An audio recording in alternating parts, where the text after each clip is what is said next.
ക്രൈസ്തവർക്ക് നേരെയുള്ള അതിക്രമങ്ങളിൽ നടപടി സ്വീകരിക്കണമെന്നാവശ്യപ്പെട്ട് പ്രധാനമന്ത്രിക്ക് കത്തോലിക്ക കോൺഗ്രസിന്റെ കത്ത്. ബജ്രംഗ് ദളിന്റേത് ഭരണഘടനയ്ക്ക് നേരെയുള്ള കടന്നാക്രമണമാണ്. അനീതിക്ക് മുന്നിലെ നിശബ്ദതയും കുറ്റകരമെന്നും global director father Philip Kaveel പറഞ്ഞു. സിജോ വർഗീസ് വിശദാംശങ്ങൾ നൽകും. സിജോ, ഒടുക്കം ബജ്രംഗ് ദളിനെതിരെ അല്ലെങ്കിൽ BJPക്കെതിരെ ഒരു തുറന്ന പ്രതിഷേധത്തിലേക്ക് കത്തോലിക്ക കോൺഗ്രസ് കടക്കുന്നു. എന്താണ് കത്തിന്റെ ഉള്ളടക്കം? എന്താണ് ആവശ്യങ്ങൾ?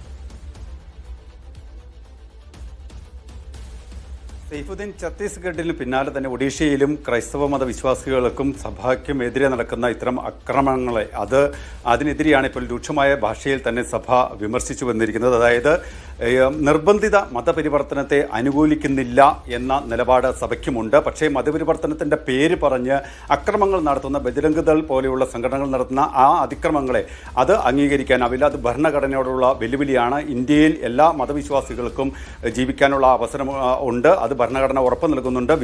ആളുകൾക്ക്, ഇന്ത്യയിലുള്ള ഏത് വിഭാഗത്തിൽപ്പെട്ട ജനങ്ങൾക്കും ഭയമില്ലാതെ ജീവിക്കാനുള്ള ഒരു സാഹചര്യം സൃഷ്ടിക്കണം. അത് സർക്കാരിൻ്റെ ഉത്തരവാദിത്വമാണ്.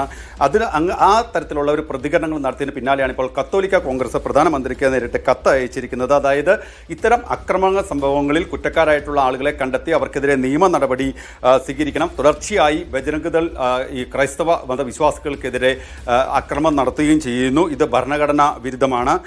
ജനാധിപത്യത്തിൻ്റെ ആത്മാവിനെ മുറിവേൽപ്പിക്കുന്ന തരത്തിലുള്ള പ്രവർത്തനങ്ങളാണ് നടക്കുന്നത്. അതുകൊണ്ട് തന്നെ ഇത്തരം കാര്യങ്ങളിൽ അറസ്റ്റ് അടക്കമുള്ള നടപടികൾ സ്വീകരിക്കണം. അതിനുള്ള ഉത്തരവാദിത്തം കേന്ദ്ര സർക്കാർ സ്വീകരിക്കണം. ഈ അനീതിക്ക് മുന്നിൽ നിശബ്ദതയുണ്ടെങ്കിൽ അതും കുറ്റകരമാണ് എന്നുള്ള രീതിയിലാണ് ഈ കത്തിൽ പ്രധാനമായും പറയുന്നത്. വിശ്വാസികളെയും ഒപ്പം തന്നെ ഈ ക്രൈസ്തവ മതവിശ്വാസികളെയും സ്ഥാപനങ്ങളെയും സംരക്ഷിക്കാനുള്ള നടപടികൾ സ്വീകരിക്കണം. അതിൽ പ്രധാനമന്ത്രി ഇടപെടണമെന്നാവശ്യപ്പെട്ടാണ് ഇത്തരത്തിലൊരു കത്ത് കത്തോലിക്ക കോൺഗ്രസ് നൽകിയിരിക്കുന്നത്.